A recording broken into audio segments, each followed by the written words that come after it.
வணக்கம். Tamil Nadu rain news. Tamil Nadu rain weather நியூஸுக்கு subscribe பண்ணுங்கள், லைக் பண்ணுங்கள், ஷேர் பண்ணுங்கள். தற்போது வானிலை அமைப்பை பார்ப்போம்.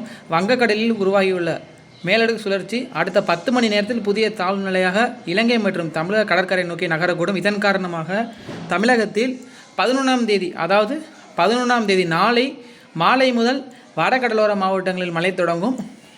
அதுக்கப்புறம் 12ஆம் தேதி மதியத்துக்கு பிறகு மாலைக்கு முன் தென் கடலோர மாவட்டங்கள் மழை தொடங்கும்.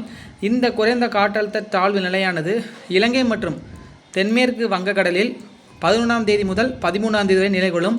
பின்பு மன்னார் வளைகுடாவில் 13ஆம் தேதி முதல் 15ஆம் தேதி நிலை கொள்ளும். இதன் காரணமாக தமிழகத்தில் வரும் 11ஆம் தேதி மாலை முதல், அதாவது நாளை மாலை முதல் மழை தொடங்கும். 12ஆம் தேதியிலிருந்து தமிழகம் உள் மாவட்டங்கள், கடலோர மாவட்டங்கள் மற்றும் சில இடங்களில் மிதமான மழை முதல் சற்று கனமழை பெய்ய வாய்ப்பு இருக்கின்றது. நீங்கள் பார்த்து கொண்டிருப்பது செயற்கைக்கோள் படம். தற்போது காற்றழுத்த தாழ்வு நிலை நெருங்கி வருகின்றது. மேக குவியல்கள் அதிகமாக நம்மளுடைய வங்கக்கடல் மற்றும் பல பகுதியில் நிலை கொண்டுள்ளது.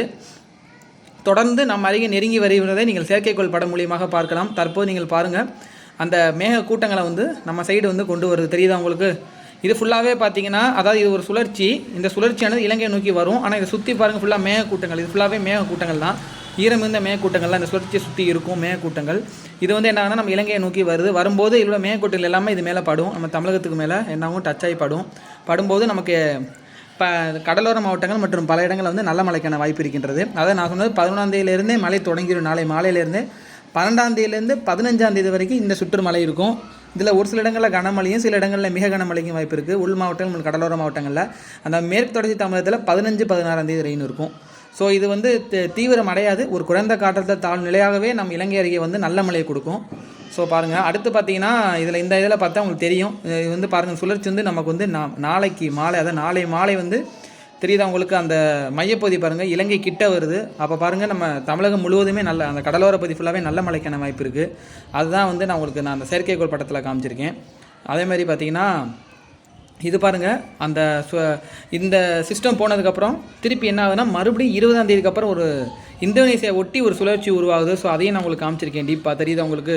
அதுவும் நம்ம தமிழகத்தை நோக்கி தான் வரும்போது ஸோ அடுத்தடுத்து நமக்கு மழைக்கான வாய்ப்பு இருக்குது.